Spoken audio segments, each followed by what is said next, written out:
The following is a presentation of CBS Sports.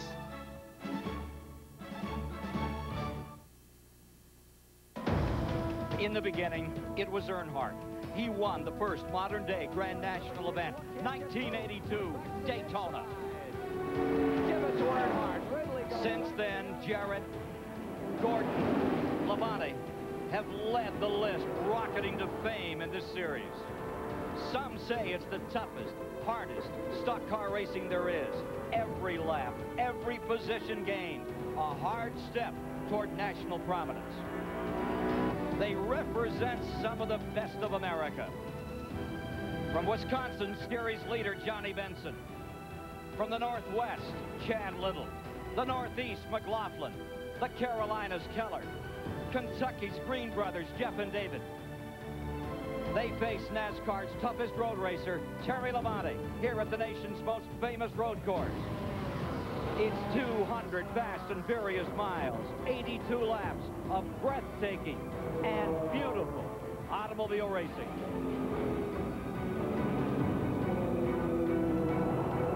Check out your road map for Watkins, Glen, New York, and excitement. American racing tradition is synonymous with the names of its greatest circuits. Daytona, Indianapolis, Watkins Glen, and today CBS brings you here to New York's wine country, Watkins Glen, where they'll be toasting a NASCAR Grand National winner at the conclusion of 200 miles of brutal, great racing today. Let's right now meet the man in the front row. Thanks, Ken, and hi, everybody. I'm Mike Joy with Terry Labonte, who sat on the pole here twice and won twice.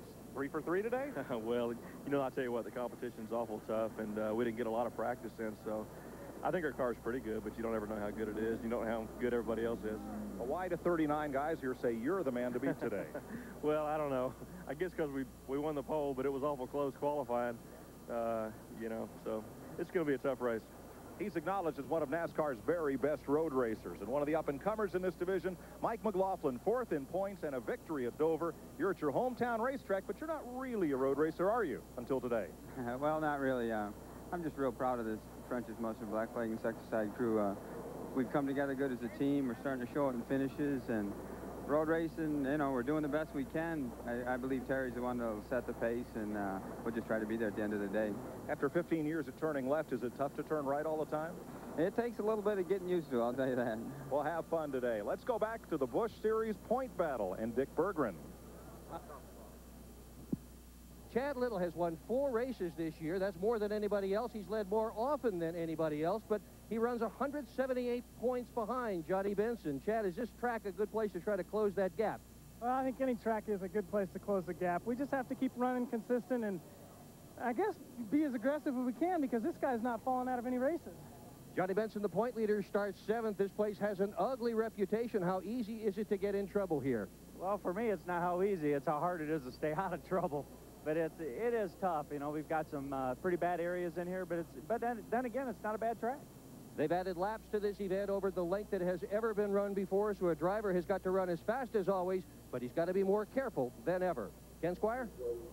Well, when they lift the cork off the bubbly today, they should lift a glass for certain to NASCAR. This is their 400th Grand National race, 14th season in the modern era of Grand National racing. And what a wonderful place to celebrate here at Watkins Glen, New York, in this 82-lap, 200-mile event for 41 cars. And we're thrilled to have one of Winston Cup's brand-new top stars here to work with us today. Nearly won this thing a year ago, blew up with a couple of laps to go. Kenny Wallace, when you come to this racetrack, you really, well, how do you feel as you get back here today and come upside? Well, Ken, you know, for a handful of these Grand National drivers, this can be escape haven. This can be a lot of fun for the drivers who have been here for the last couple, 2 or 3 times. For the rest of them, it can be totally miserable. You have to remember that one hard lap of driving around here is probably equivalent to 100 miles, say, at Daytona or Talladega. It takes a lot of concentration. And concentration is the focus of Ned Jarrett, the two-time Winston Cup champion. Ned, that is the key to winning here. No question about it, Ken. There are so many variables involved in road racing, so many things that you have to think about all the time, and the concentration level does have to be higher, say, than running at 200 miles an hour at Daytona or Talladega, if that is possible. Of course, you got to concentrate on when do you decelerate going into the turn, how much do you let off the gas, which gears do you go shift down to, when do you accelerate again, how much do you hit the brakes, and just everything on the car, you're constantly concentrating on what do I do next, let alone having to deal with the other competitors out there. Are they up beside of you, behind you, in front of you, or where are they? So it really takes some concentration. Well, everybody's ready for that command to fire them up and get this field rolling today. It's the mid-season for the Grand National Stars of NASCAR, and a real thrill for CBS to be here to be able to bring you this event today. We have 4 onboard cameras ready to give you the action. And very shortly, they'll send these gentlemen away to challenge this very difficult. How many turns do you really think there are here? Well, you want to think there's 10. I guess they say there's 7, but it gets pretty difficult at times. We'll get back to that story as we continue along our way through the Watkins Glen 200. Coming up, our starting grid in just a few moments. This CBS Sports Show coverage of the Watkins Glen 200 is sponsored by new and improved. And welcome back to Watkins Glen, New York, where we're ready to take a look at the Grand National starting lineup. On the pole for today's race, averaging 115.309 miles per hour, the two-time winner, Terry Labonte, and right beside him, the winner at Dover, Delaware, earlier this month, Mike McLaughlin. For row 2 to this day, it's Chad Little, the 4-time winner in '95, and Curtis Markham. For row 3, Butch Leitzinger is here and ready to give it a go with Jeff Green driving for Dale Earnhardt's team.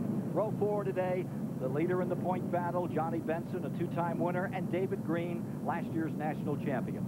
Row 5 is Jason Keller and Ricky Craven, one of the top Winston Cup rookies this year.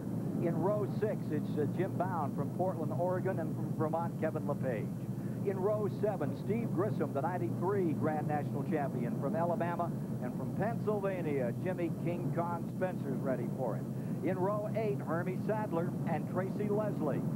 For row 9 this afternoon, winner in South Carolina twice this year, Larry Pearson, and Chicago's Bobby Doddard. Row 10, Vermont's Bob Dragon, and the great Tommy Houston, the all-time Grand National money winner. Row 11 is Rodney Combs driving for Richard Petty and Ashton Lewis Jr. Row 12, former NASCAR Modified champion Jeff Fuller and Jeremy Mayfield. Row 13 from Canada, Randy McDonald and Phil Parsons. Row 14 is Kelly Moore and Doug Everon. Row 15 today, Greg Clark and Victor Sifton, Canadian, making his Grand National debut. In row 16 is Jeff Purvis and Martin Truex. Row 17, Dirk Stevens and Rick Bye. For row 18, Patty Moise and Flip Groggins. Back in row 19, Tim Vidois, who won at Nazareth earlier, and Tom Bowles. The 20th row, provisionals, Elton Sawyer, who crashed hard on Friday, and Jeff Spraker, and rounding out the field from the state of Maine, Dale Shaw. That's it, 41 cars, 21 strong, getting ready for a go. Take a look at the weather here today as we move along beside Chad Little's car. 83 degrees, high humidity. Potential for showers is up a little. There may be a boomer before the day is over. Good day for racing. And the track analysis, Ned? It's a 2.45-mile road course. 7 turns that we're using here today, 5 right and 2 left. Now, that is not counting the inner loop as you go into turn 5, but we'll talk about that a little bit later. And, of course, it's an inaugural 200-mile race here today. They've been running 150 miles in the past. So it's all new records. To take a look at the map with Kenny Wallace. I think turn 1 is the most critical part here at Watkins Glen, because if you get through that turn really good, it can send you up through 2 and 4 at a high rate of speed. And, of course, the ever so important inner loop right before going into turn 5, that's the highest speed part of the racetrack. 4th gear you pull in there. Yeah, as soon as you come out of those S's, you grab 4th gear, and you're really running about 160, 65 mile an hour before you go into the inner loop. And the inner loop is a hairy place to pass. You can get it done, but they have some high curbing there, so you got to do it right. Yeah, they had one car on one of the support races yesterday upside down in there. Brakes have to be an issue. As we take a look at the race analysis, over $250,000. 82 laps the race. Brakes have to really be the factor. They've got to be spongy after 3 or 4 laps in this thing. Anytime you come to a road course, the brakes are the most important thing here. Of course, the new Jericho transmission, Ned, has really helped a lot of these Grand National drivers adjust to these races a lot better. Tell the fans, the Jericho transmission, how is it different from a regular transmission for those that might have a 4-speed in their truck? For these Grand National drivers you see sitting here on pit road right now, they no longer really have to use a clutch. We have what we call a Jericho transmission, which has straight cut teeth gears in it, no clutch no more. If you're in first gear, you just bang it into second, bang it into third. The timing has to be right. The RPMs have to match the rear end and the motor at the same time. But it has really made a lot of these drivers into road course drivers now. And it's probably a lesser chance of over-revving the engine. More so, definitely. You know, you get what you call a lot of wheel hop. If you mismatch those gears, you have to bring the RPMs up on the motor appropriately just for the rear end. And if you don't do that, the rear end gets to hopping, and then you're really in trouble. But the new transmission has made it really nice. Terry Labonte leading the field out for the Watkins Glen 200. CBS Sports coverage of the Watkins Glen 200 will commence after this message and a word from your local station. Working the first of the 2 preliminary laps here at the beautiful Watkins Glen Grand National Course today. Winston Cup coming here later this year. What a beautiful sight. 41 strong. Have onboard cameras with 4 machines for this race. Terry Labonte up front. Right there, guys, Terry Labonte's getting some heat into these tires. They've been going around the road course right now before the start of the race. What he's doing, wiggling the car back and forth, he's making sure when they get ready to go racing that his tires are going to stick when they go down into that hairpin in turn 1. And there you see the camera on top of the roof cam from Terry Labonte's pole position car. Chad Little is also carrying a camera today, starting in 3rd position. 4-time winner this year from Spokane, Washington, the Mark Rippon car. And Johnny Benson back in 7th position, doing as the leader was doing. Getting the Baumgartner car ready for action today. And way on the tail end of the field for this race is Elton Sawyer, who crashed so hard. He destroyed the car he brought here. This is the backup car. And he's got some work to do coming from 39th position. Ought to be some pretty interesting pictures there, Ned. Should, yes. And he told me this morning that they thought they had the car switched over to, it was a short track car and, you know, an oval track car, and they had to do a lot of work to switch it over to a road course car. So it's 1 lap before they turn them loose. Where do you want to be mentally right now as you get ready for a start out here? Right now, you want to be on the inside row, which is the left of your screen. You see the French's car, Mike McLaughlin. That, you don't really want to be there, because when you go down into turn 1 and you hang that right, you know, you're waiting for somebody to stick it right in your left rear and kind of get into you, and you really don't want that. But Terry Labonte, Chad Little, and Butch Leitzinger, they really got the preferred spot. That's the hairpin turn I'm talking about, turn 1. This is the most important part on the start. Let's go to Dick Berggren. Well, pit strategy today will be exceptionally interesting, Ken. With the increase in the length of this event, nobody's tried to do this before. NASCAR has ration tires. Each team has just 2 sets of tires. All the teams are figuring on taking at least 2 pit stops. The question is, when do you come and take them? A driver running in the front, he can make a pit stop under green, likely without losing a lap. A guy halfway back or further probably can't do that. And track position here is everything. Mike Joy? Thanks, Dick. Clyde McLeod is the crew chief for Mike McLaughlin. His former car owners, the Sherry Cup folks, have a lot of road race experience. So where do you put your spotters at this racetrack? It's not like an oval where one spotter can see everything. No, it's not, Mike. It's pretty difficult, and we're using 4 today, and we got them placed in 4 different locations. Show me where. Okay, we got one down in here where that grandstand is in turn 2. We got another man up here at the loop watching this section here. We have another man over here watching this section here. And we got one on the pit roof here covering turn 11 and down this main straightaway. And we stand right here on pit road. So 4 different spotters, and they have to scan the race team, NASCAR, and the RCA corner workers stationed all the way around the racetrack. They're the first indication that there's a problem. How many pit stops for 200 miles? Nobody really knows, do they? Well, probably 2 for sure. Gas mileage is kind of funny around here. You never get a good reading in practice, so we're basing on 2 right now. We'll have to see what happens. Okay. Thanks, Clyde. Field motoring down into the final 2 turns before they come up for a start here today at Watkins Glen, New York. I talked to Terry Labonte yesterday and asked him that same question. I said, will you have to make 2 pit stops or what? He said, I don't know of many cars that run more than 4 laps in succession in practice here since they came on Friday and don't really know how far they can go on fuel. So, but it's hard to go 100 miles on the tank of fuel on a road course. When you come up here, when all the teams come up to the road course and you get a lot of rain like we have in the area here, you're right, Ned. It's very hard to really pinpoint what you can do gas mileage-wise. Another thing that the Grand National Series has to look at right now, they got the new V8 9-to-1 compression. For those fans out there, these motors are a lot less compression than the Winston Cup cars. And so, you might or might not get as good as gas mileage. Field getting ready on a start. That car number 95 coming at you there. Engineering-wise, that's a little different than a lot of the cars in the field. This marks the first time these cars are here at Watkins Glen.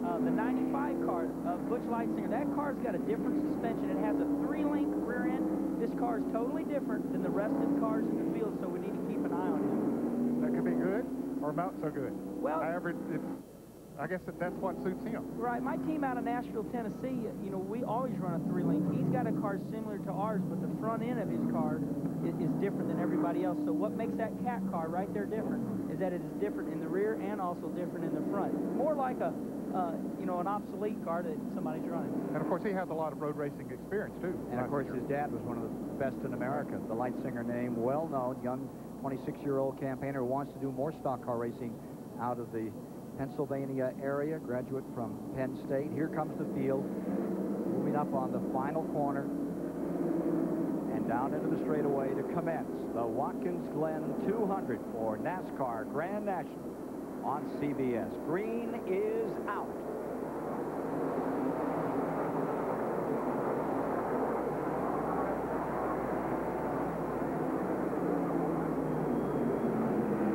Tremendous crowd has turned out to see these people in action.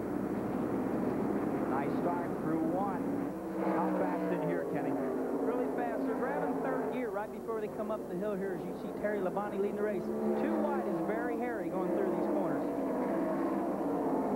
Going to be a stop and go on number 43. They say Rodney Combs jumped that start. They'll bring him in and put him back out again. Well, Dick Berggren said track position is so important here, and he's going to lose a lot of track position. Now here they come into that inner loop, turning up sideways.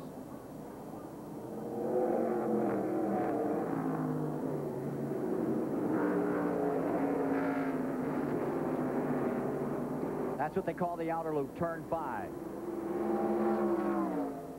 I'm really impressed with Chad Little right now, hanging with Terry Labonte on the first lap.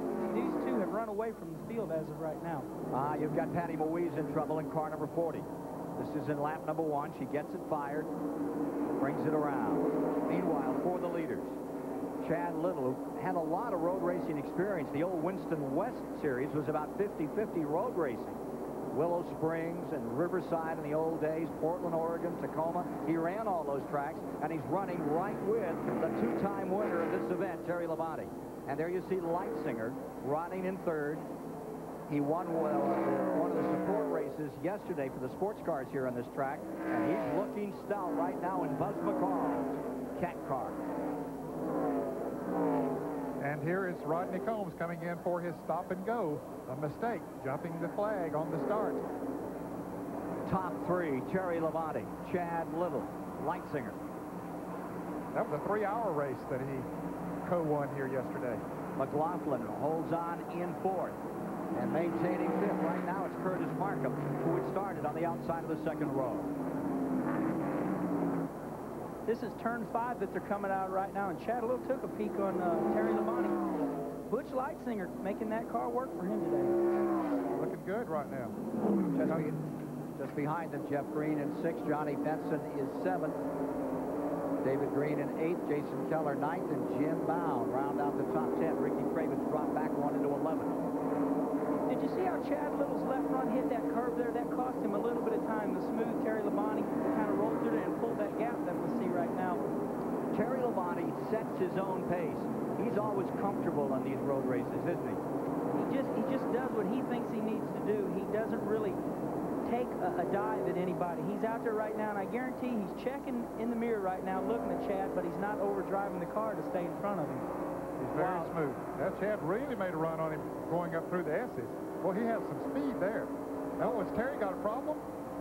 Looks like Terry's got a problem. Yeah, he's most important to pass on the left side. So Terry Labonte. Chad Little inheriting first place. I'm guessing that we might have a motor problem here because that is in the high speed of the track, Ned. The S is you're wide open going up through there. Yeah, you never lift going through that second corner and up the hill. Chad Little now appropriates first position. Something if he pulled off win number 5. He's number 2 in the Grand National points. Right now, the Terry Labonte car stays right there, pretty stout. Yeah, he has picked back up and seems to be running almost at full speed. Getting a report that they're going to put a black flag on Greg Clark's number 53.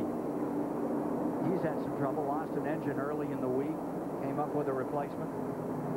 Run just a few races in the Grand National ranks. You know, this could be a situation with Terry Labonte. They call him the Iceman. He doesn't get excited. You know, something could be just not right on his car. And instead of having Chad Little hound him, he said, hey, just go on by. Yeah, but I wouldn't want to have Lightsinger behind me. That kid can drive. Well, Terry right now has an open track to himself, and it might be that he just wanted a place there to run comfortable. Maybe the car wasn't exactly right, or maybe he was having to run faster than he wanted to stay out front. Let's go to Mike Joy. Well, I'm in Terry Labonte's pit. His dad, Bob, is the crew chief. Bob, is Terry okay? It looked like he waved Chad past. He's all right. Somebody dumped the ball down and he hit it a little bit, and no, he's fine. He was rough riding. So you're dead conservative. Right. You're right, Kenny. Well, I think it goes to the old adage, you must first finish to finish first, and you know, there's no better thing than experience. We've got a car going very slow. Catch you up on that one in a moment. Just coming into turn 7 is where that car was. 11th race that Little has led this year. That's that Tic Tac car, and it is in trouble. It's Kelly Moore. Did a great job in the Busch Grand National North Series this year. Certainly having his troubles today.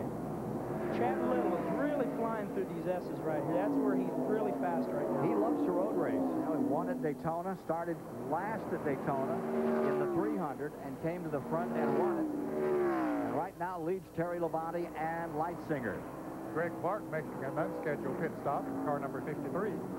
McLaughlin hangs right in there, and right behind him, that's Benson, the point leader from Wisconsin. What a smooth and beautiful driver he is to watch.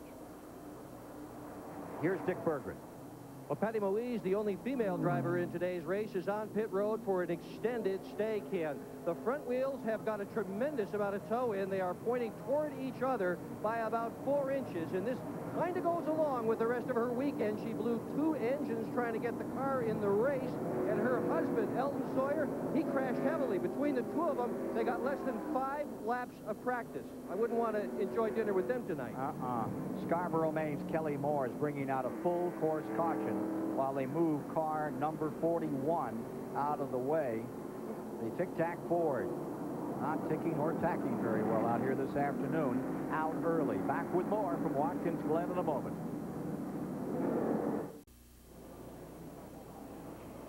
After a little over 12 miles of racing, here's how they run under our first full course caution. Little, Labonte, Lightsinger, McLaughlin, Benson, the top 5 out here. And checking a little further back in the field for you, you would have Curtis Markham showing 6th, Jason Keller would be 7th, Jeff Green 8th, David Green 9th, and Jimmy Spencer pops up into 10th with Ricky Craven 11th, Tracy Leslie to 12th, Jim Bound falling to 13th, Grissom 14th, Larry Pearson 15th. Here's Dick Berggren. And there's a problem with the lead car. Chad Little's temperature gauge says 240, and with his crew chief Gary Cogswell, how hot can that thing get and still be all right? Well, we can run it at 250. We've run it that hot before, so I'm not overly concerned yet. If we get above 250, I'm going to start to sweat about a little bit, but there's not a whole lot we can do. We need to win. And it's too early to pit and try to fix it. You know, the 9-to-1 compression motors create a lot of heat, guys. It's not abnormal for them to run 220, 230. I learned that growing up in another division, and 250, well, that's pushing, so I am worried about this car. It's awfully hot. We know the boiling point of water is 212 degrees. That's right, and this is what's hurting him right now, Ned, running real slow like that, not getting a lot of air. Yeah, as long as he has the engine revving and that water is circulating, it isn't going to boil, even though, you know, they're way above the 212 boiling point. Let's take a look at what happened to Greg Clark out here, folks, for just a moment. Car number 53. Well, we're looking at Elton Sawyer's windshield. He gets by his wife, Patty Moise. Ooh, that was close.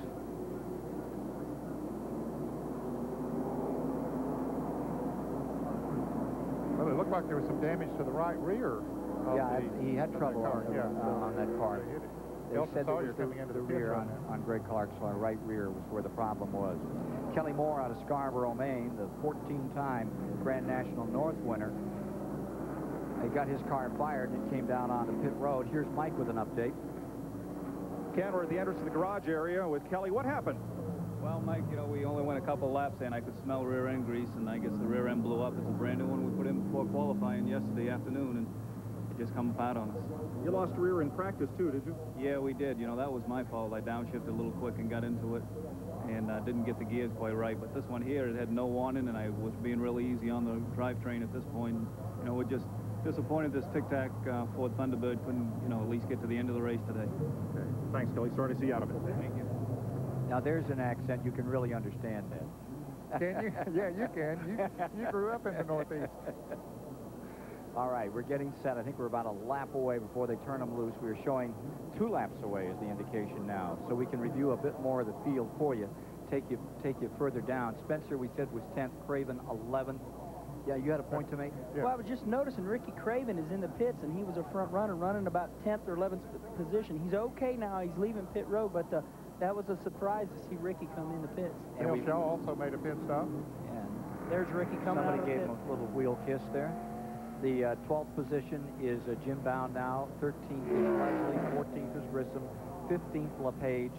16th Larry Pearson. 17th Sadler. 18th Houston. Then McDonald 19th, and rounding out the top 20 is Lewis. Another car with a heating problem. Ricky Craven was in here because his temperature gauge is also rising. Crew chief says it's in the safe zone, but the problem is it's going up and not showing any signs of slowing down. So they just shot some water in it, sent Ricky off. This is the same car Craven finished 3rd at Daytona, or Dover with a couple of weeks ago. But boy, they're having their troubles here with motors. They blew one in practice. And this engine, they've had oil pressure problems with it all weekend long. This was not on Craven's schedule for this season. It was added a week or 2 ago. And he went back to road racing school to get himself ready for this thing. Excited about it. I think a lot of the Grand National drivers like Steve Grissom, Ricky Craven, a lot of them are coming up here getting ready for the Winston Cup race in August. I talked to Ricky at my local hometown where I live, and it wasn't scheduled. He said the guys in his garage were just kind of getting bored, and they wanted to go racing, so here they are at the Glen. So he found a way to keep them from being bored. Mike?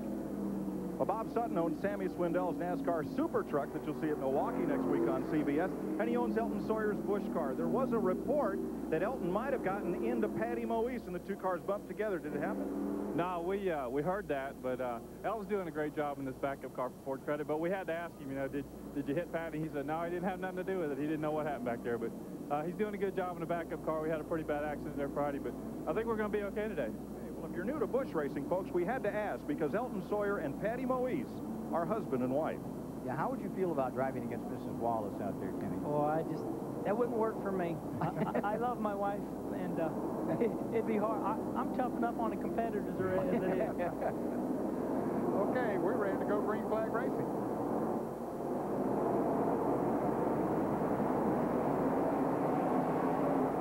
You see the cat car pulling to the inside there, Ned. He's trying to protect his position, thinking somebody's going to get underneath of him. Good idea. Working lap 8, that rundown we gave you through 20. Back there with 3 complete. Woo, kicking up a little dust. We'll try to give you as many positions as we can, as far back as we can. Road racing scoring isn't quite exactly like those super speedways. Take a look at this battle up in front. Down This is going uphill. Pretty good climb, what, 12, 15 degrees up through there? Yeah, it's quite a bit. Of course, they're going Now through that the straightaway, and now they're on the interloop. That was put there a few years ago, and I think it has really helped the racing here. It has certainly presented another challenge for the drivers. And when you consider the tragedies in this outer loop going downhill there, like J.D. McDuffie, it's made a major difference. Yeah, that's where J.D. lost his life a few years ago. And here's a driver change. That's car 65, is it not? So Jeff Spraker getting out of the car and Rob Wilson going into the car. Wilson in, Spraker out, car 65. And Martin Truex, during the caution, got out of the car number 56, and Johnny Rumley has gotten in that car. Rumley usually got in the Big Johnson car. Had trouble? Yes. Johnny Rumley had trouble yesterday, crashed coming into turn 7. And they did repair the car, but also Martin Truex had qualified for the race, and he crashed on his last lap of qualifying. They did European style here, so they run about 3 or 4 laps. But he crashed, and so he worked out a deal so that Johnny Rumley could be in the field, or at least could drive his car. Martin started the car. You've seen that view just then of the 600, 500, 400 markers. Those markers give the driver a visual perspective of when to let off the gas. You're going 165, 170 mile an hour, and there's nothing, you know, to get yourself acquainted with. You might drive in a little too hard, so that lets the drivers know when to let off and be consistent every lap. Part of that concentration level. And here is this McLaughlin making a move just behind these 2 leaders, and then he snuck back in behind Leitzinger. Around turn 6, and the last turn, which is 11 on the full course. We're calling it 7 today. And down the main straightaway. Leaders, Chad Little, Terry Labonte 2nd, Leitzinger 3rd, McLaughlin 4th, Johnny Benson in 5th, Curtis Markham 6th, Jason Keller is 7th. Jeff Green to 8th, and David Green, broken shoulder and all, in the 44, is still coming up through the field. Jimmy Spencer has now moved up to the 10th position.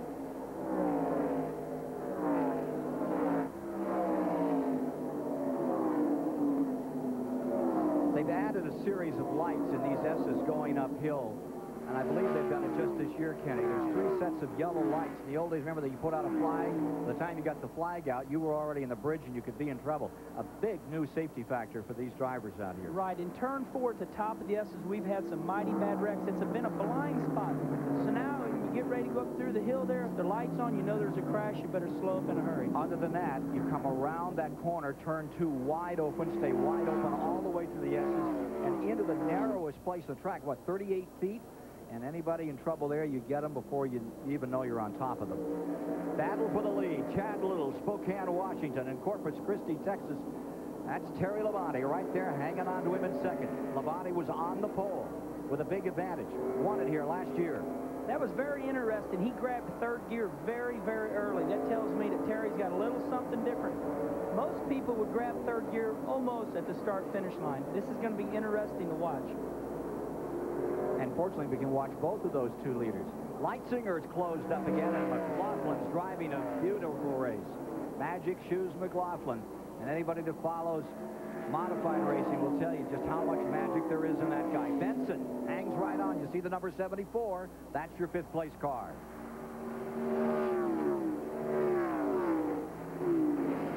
160, 165, then into the brakes. How long before those brakes do get spongy on that thing as you watch them dart in there? You can run about 5 laps as hard as you can run it. Then you get to where you start using the transmission to slow you down. That's good if you really get all the timing right, but it's also bad if you don't get the timing right. When you rely on that transmission to slow you down the whole race, you know, I don't think that's real good, but... Have you had to do that? Oh, yeah, I've done it a lot. When I've entered, particularly this corner right here, I've got into this corner very hard before and about ready to lose it. Grabbed 2nd gear very early to help slow me down.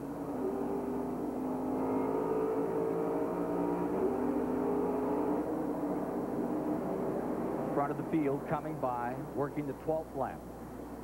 You see, as they come off of turn 7 there, at the top of your screen, they used a little bit of that curving to hold the car. It has a little bit of banking in it. I guess the curving does have more than the racetrack itself. Hey, I'm impressed impressed with some of these guys that don't have a great deal of experience. However, Ken did say that Chad Little has a lot of road racing experience, and so does Terry Labonte. But how about Mike McLaughlin there? He doesn't have a great deal of road racing Nor experience. Benson. Yeah, Benson, they're hanging right in there. Benson had 3 years on dirt up there around Grand Rapids, and he's doing just beautifully. I think Benson is one of the real men to be marked for the future of this sport. And there's McLaughlin. Johnny Benson reminds me a lot of Joe Nemechek. They both have made their mark in every series they come up in. Joe Nemechek won the All-Pro Championship. Johnny Benson has won the ASA Championship. Johnny. They've got 57 in trouble out there, and that's Keller. Jason Keller was running in the 7th position. Still in trouble. I wonder if he might have a tire down. Yes, he does have. The left rear tire is flat. Third place man in the Grand National standings in a heap of trouble. Leitsinger trying to challenge again on those leaders. Third place car back, the Cat car. Buzz McCall's number 95 being driven by State College, Pennsylvania's Leitsinger. Maintaining third is Chad Little, number 2 in the Grand National point. Stays right up on the point. Terry Labonte, two-time winner here, chasing after him from Labonte's vantage point. Behind them, Jimmy Spencer has moved to 7th. David Green to 8th. Tracy Leslie to 9th. Jeff Green to 10th. Steve Grissom 11th. Larry Pearson to 12th. Sadler 13th. Ashton Lewis up to 14th. And Tommy Houston, bless him, the old Red Devil, is up in 15th spot. Labonte staying right there with Chad Little. Hasn't made a real serious attempt at trying to pass him. Couple of cool customers up there in 1st and 2nd. The Iceman in 2nd place. Terry Labonte closes on the racing barrister, Chad Little. New from Thompson's. We're back with you, and Victor Sifton, number 77 out of Toronto, Canada, has just spun. No caution out. They're working lap 15 of 82. Back to the leaders as they come around to complete the 15th lap this time, 36 7/10 miles. The front 5 in a bundle. What a beautiful road race. And Terry Labonte now beginning to put a little bit of pressure on Chad Little. I think he's a little faster, and he has felt the track out. That little oil slip that he had a little bit earlier there, that's all gone away now, and he might be ready to ramble. We've got 55 feet away trouble. A Nazareth winner. Corner caution. He's trying to get it cranked and bring it around. No full course caution, of course. That's just the caution is in that corner. You see some damage on the right front of his car. And we mentioned just before we went to the break that Jason Keller had a problem. He had a flat tire, and he had spun off the course as well. He made a pit stop. It took him a long time to get back, but Kenny went a lap down during that pit stop. Coming into the pits right now is Jeremy Mayfield in car number 50. That's the Bobby Jones entry. Tell you, a guy on the ramble is Ricky Craven. He has come from 32nd after that early altercation he had, and he's up to 20th. He's flying through the field again. Craven. This is for the lead. Chad Little in 1st. Terry Labonte in 2nd. Still there in 3rd, Leitsinger.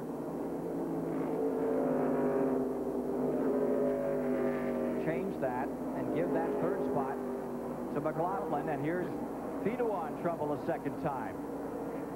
Well, sometimes, Kenny, you go out there and you try to make up for that mistake that you made. It's sort of like playing golf. The harder you drive in, the further behind you get. That's it. He spun out again in turn 1 there. There he is to you, outside of your screen. Tim Fedor, if he doesn't get that started, we'll have a full course caution, because that is a very high-speed part of the racetrack, and evidently he just overshot, or he's got brake problems. Yeah, it's a very vulnerable part of the racetrack, because you usually see a lot of action down in that turn. So we'll keep an eye on him, see if he's there to see again. And here is Mayfield. Jeremy in trouble. Yep. The help source car. You know, right now we're just getting to the point of the race where the guys are seeing what they got to get to that first pit stop. But the problem is a road course, you end up chasing the guy in front of you. You end up running sometimes harder than what you want to run. It takes a lot of patience.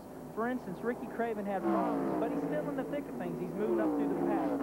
That's 18th now. Take a look at Fedewa having not much of a day here. Ooh. Yeah, that might be a brake problem. And he came down in there and looked like the rear brakes might have locked up on him coming into the turn, and around he went. It's very important on a road course to get the bias. And what I mean by bias is when you hit the brake, you want the front wheels always to lock up before the rears. If sometimes you get the front brakes way too hot, then the rear brakes tend to take over, and that's what happens a lot on a road course. That was the spot right there. Yep.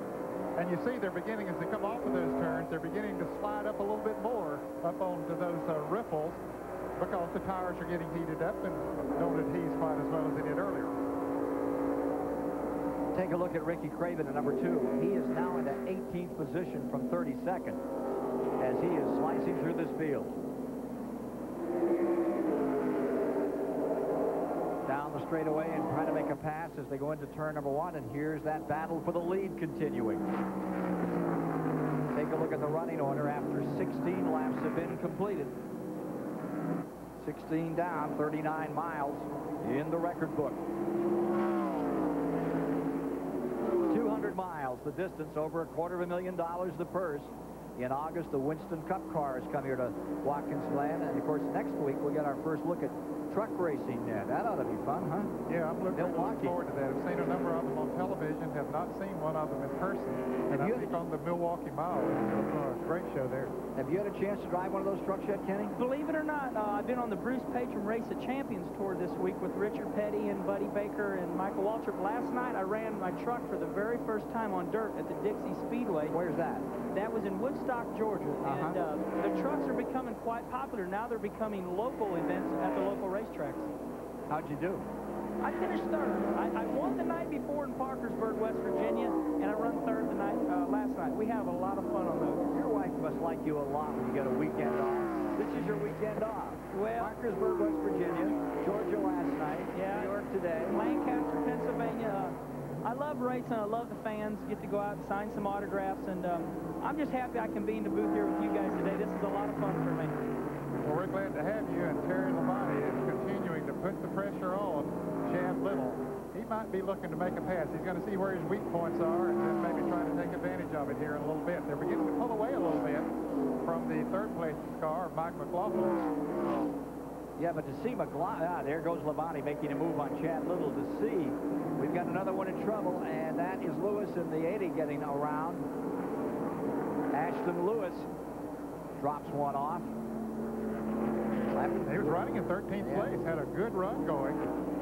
He's back out on the track. Ooh, boy, he pulled right out in the middle of a bunch of cars. You know, all these crashes, guys, are happening in this inner loop. The guys are really going into the inner loop hard, and that's where they're all happening today. So Ashton Lewis is back underway another time. I was about to say, take a look at that spin of Ashton Lewis for a moment. Okay, he's in a big pack of cars coming in here. Fedewa on the outside. Ooh, and he hit that inside. I don't get this curbing. It's some cement ripples there, I guess. That's not a ripple. That's a rumble strip. You know, that's one of the easiest places to pass on a racetrack until you get there.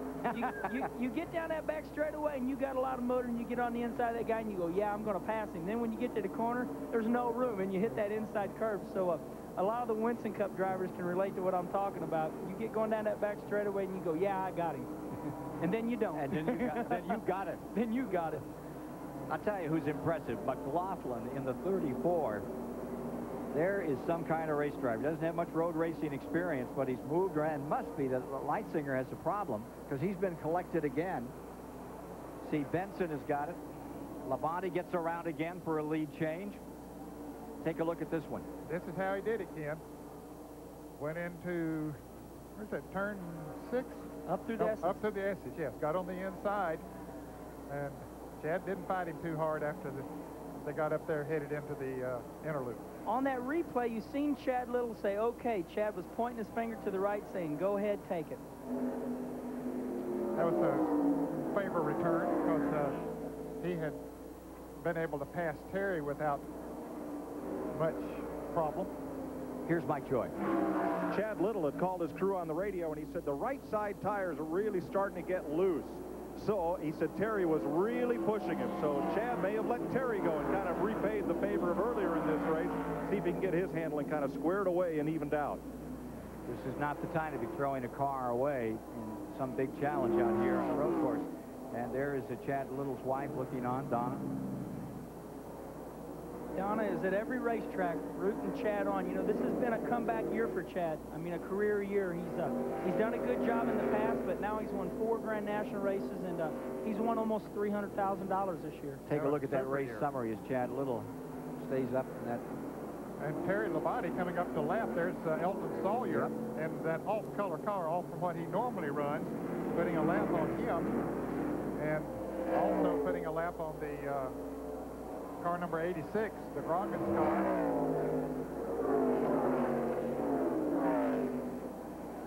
And somebody has hit a guardrail. You can see the marks coming out through there. Big time. And they've got caution out all over. This could be a bad one here. here. That is a bad one. That's wide open. Top gear. Looks like Patty Moise's number 40 has really collected the wall, and that is that area where you stick it in third gear, you come around that second corner, and you never lift. You could see it hit the outside retainer, came across the track, and put a solid thump on the metal barrier. This happens in lap 21. Yeah, you can see the black marks. She had the brakes locked. And there's a full course caution. Before she hit the guardrail. Second full course caution of the day. This one for Patty Moise, who has really ridden one down. We'll see some pit stops now, I predict, Tim. CBS Sports coverage of the Watkins Glen 200 will continue after this message and a word from your local station. Louise's car, she's walking away from that thing. She'd had trouble with brakes in that car for 2 days and was concerned about it. It sure looked like something hung up on that car right at that critical turn 2 area. There. It's good to see her walking away because we could see those tire marks, Ken, before we even saw. There they are. And she had the brakes locked going into the guardrail. Yeah, you can tell, Ned and Ken, that the accident happened very, very earlier from where it happened. It just ended up stopping right there. She had lost control, I believe, around turn 3. And she's a good road racer. Yeah, I was really looking forward to Patty moving up through the field because I've raced against her here, and you know, she does really good. That's where she has come from. Her background is road racing, and she's very good here at the Glen. Getting a ride here is Patty Moise, and they'll check out, make sure she's okay, but she's taken some harder licks than that. Originally out of Jacksonville, Florida, had an 8th down at Road Atlanta in Grand National Racing. Sat on the pole down there one time for a Busch race. A matter of fact, I believe it was 1986 or 87. My brother Rusty Wallace was telling me that he ran as hard as he could for 5 to 10 laps, never looked in the mirror. And when he finally looked in the mirror, Patty was still on his tail. And Rusty broke, and Patty was going to win the race. And I think a couple laps it started raining. Here comes the field down pit road, as we suspected they would. Lap 23 as they come in. Here's Mike. Mike McLaughlin and Butch Leitzinger pitted nose to tail. They'll get 4 tires and a full tank of fuel. This is pit stop comes about 4 laps earlier than the teams would like, but I still think they can make it from here on one more stop. Looking at the wear on both these drivers' tires, it's good. No blisters on the tires, so the handling seems to be okay. Unlike the oval tracks where only the cars on the lead lap can pit first time by, here in this race, everybody can come in on the first lap of caution. And a very quick pit stop by Butch Enders and the 95 car. They get Butch Leitzinger out in a hurry. Dick? Chad Little has beaten everybody out of the pits, Mike. He also took on 4 tires. They adjusted the weight bias on the chassis a little bit, and it took them 3 tries, but they finally managed to throw a bottle of water at him. So he's a little bit cooler now than he was before he started that round of pit stops.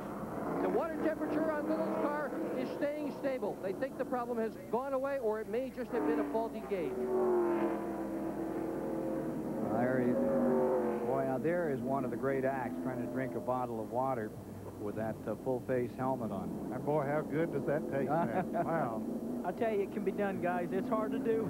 As you see, yeah, that's totally normal. Chad's in very good physical shape. It's a lot of work around his road course, so replenishing his body with fluid is good for every athlete. How much weight? Now, loose tire here. Whoops. Somebody goofed up. And that is out on the course, I believe. That's not down here. see where we spot that. Yeah, it's out of turn 1, isn't it? Yeah, that's out of turn 1, in between turn 1 and turn 2, rolling down towards the S's. And they're going to have a tough time stopping that thing, guys. Yeah. That one wants to keep on trucking. But when it starts up the hill, though, it'll slow down. The best thing...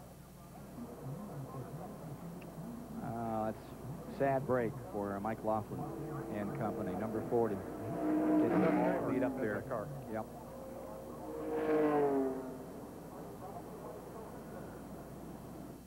Watkins, Glen, New York, and what a show Jimmy Spencer put on a few moments ago. Yeah, that was about the time that Patty Moise was having her problem. Jimmy got off course and spun around. He was running in the 7th position. He's dropped back now to about 14th position, so he's still on the lead lap and came in, got some tires on that car, so he's okay now. The best thing about Jimmy spinning out at that time, if he had to, Ned, was that it happened at the caution time, so he was able to pit and recover. Exactly. Didn't lose as many positions as since the other cars had slowed down as maybe he would have, so if there's a good time to spin, that might have been it. And there's the caution light, as you said. Up in that corner. He did spin as the caution was coming out. Just as Patty Moise was getting in trouble, that might have been part of an avoidance thing out there. So we've had these pit stops, and they line up with Little first, Labonte second, Leitzinger third, Jeff Green to fourth, and the Earnhardt number 3, Mike McLaughlin back to 5th, Larry Pearson 6th as we get ready for a go. 7th is David Green, 8th Tommy Houston, 9th Benson, and 10th Grissom.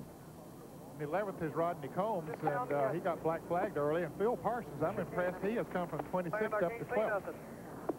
As we're listening to one of the drivers saying he can't see anything. You know, one thing that was interesting, Ned, you talked about Rodney Combs running 11th. I noticed his car is sponsored by the U.S. bobsled team. And take a look at this. Here is Tommy Houston in number 6. We talked about this as the 400th Grand National race. And this is a guy who's been part of it from day one. 387 of those 400 races he has started. You're listening to Chad Little in the background there. Last win that Tommy had, 1992, down on one of his favorite tracks, Hickory, North Carolina. Where he started his career. Yep. I saw him start his career. Did you really? You were promoting that track when he started his career. You were the guy that had the Hickory Speedway. That's right. Yeah. What kind of a guy was he? Oh, he was a great guy. And still it was obvious that he had a lot of talent and that he would go a long way in this sport. Well, his best finish this year, we saw him at Richmond, Virginia, take a 7th place finish, and he's looking very good right now in 8th, as you see the front of the field. We still have 27 cars in the lead lap. Here's Mike Joy. Jim Bound made 3 pit stops. They thought they had a broken shock, couldn't find any sign of a problem. Jeff Fuller, the rookie, they have 5 air hoses leading into that car. They all go to the oil and rear end coolers. Fuller says he is burning up. And race leader Terry Labonte made a pit stop, took 4 tires, and just got 1 round of wedge in the right rear. Said the car could be handling just a little better. Dick Berggren? Well, Johnny Benson had his problems as well, Mike. When he came in for his earlier pit stop, all the lug nuts fell off the right front wheel. That slowed the pit stop down abnormally. Ricky Craven has also come back in. This is one I can't remember ever having seen. Mechanics jumped inside the car, changed all the hoses. They said, now we got the oil pressure problem fixed, but boy, do we have a heating problem. Looking a little faster down through here than when you see them on pit road. Pit road speed today, 35 miles an hour. Now, some of these drivers did not pit. They had made pit stops, unscheduled pit stops earlier, including in those of Jason Keller, who is in the white car on the left of your screen there, currently 3rd in the point standings, and he's trying to stay out in front, hoping to get another caution. Remember, Jason had trouble earlier, had that tire down. Exactly, 1 lap down.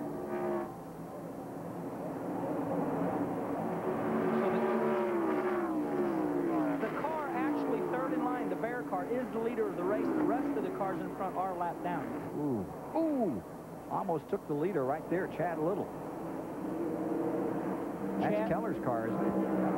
Keller is on the tail end off the lead lap. Take a look at how they're running after 25 laps.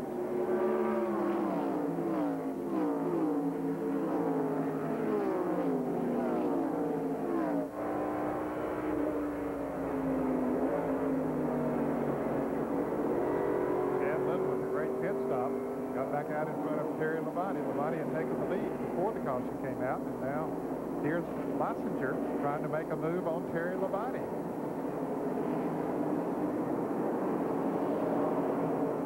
He's down on the inside. Can't quite do it. Wow, they're getting 3 wide up there for a moment. Sweeping through turn 1. Here they come for turn 2, then through the S's, uphill, wide open. If you lift, you're not part of this group. You know, it's interesting. Jason Keller leading this pack might have a good race car, but he happened to have an accident earlier which took him out, but he is leading these 2 very quicker cars. And he is a racer. And he's praying right now for a caution that would let him make up 2.45 miles here so he can get back in the thick of this thing. Let me correct one thing. A moment ago I said Laughlin. That's Taylor's car, that number 40 that got so badly abused out here in that turn 2 area. Doug Taylor's number 40, the Purex car that got slammed into the wall. The good news is Patty Moise walked away. Now Little beginning to move in on Jason. How do you want to take a guy like this? I mean, this is a car that's on the tail end of the lead lap. You've got a lot of pressure behind you. You've got Terry Labonte, who's as good a road racer as NASCAR has to offer. Lightzinger, who's a brilliant road racer. It's in his blood. What do you want to do, Kenny? Well, I think Chad Little's in an okay situation for the only fact that he's got Terry Labonte behind him. Terry Labonte is a good race car driver. He's not going to force the issue because he knows what's going on in front there. So I think what's going to happen is the 23 car, Chad Little's just going to run, and as soon as the 57 car opens the door, he's going to take it. The car in front, the 57 car, is running as hard as he can right now. Yeah, he has to. He has no choice but to run as hard as he possibly can. And that guy, Jason Keller from Greenville, South Carolina, and that Budget Gourmet Chevrolet, I mean, he is a full-force race driver. He just gets it done. Oop. That was what I was talking about earlier. He had a lot of horsepower, thought he had the pass made and didn't. Here we go. He made it now. We were down at Myrtle Beach, South Carolina, and saw that guy, Jason Keller, finish second there, and what a show. In fact, you were in that show for a while. Huh? 2 years ago. I didn't run the race this year. 2 years ago, I run second in that race. I'm running a limited Grand National schedule this year with the Red Dog car, 14 races only, and the full winter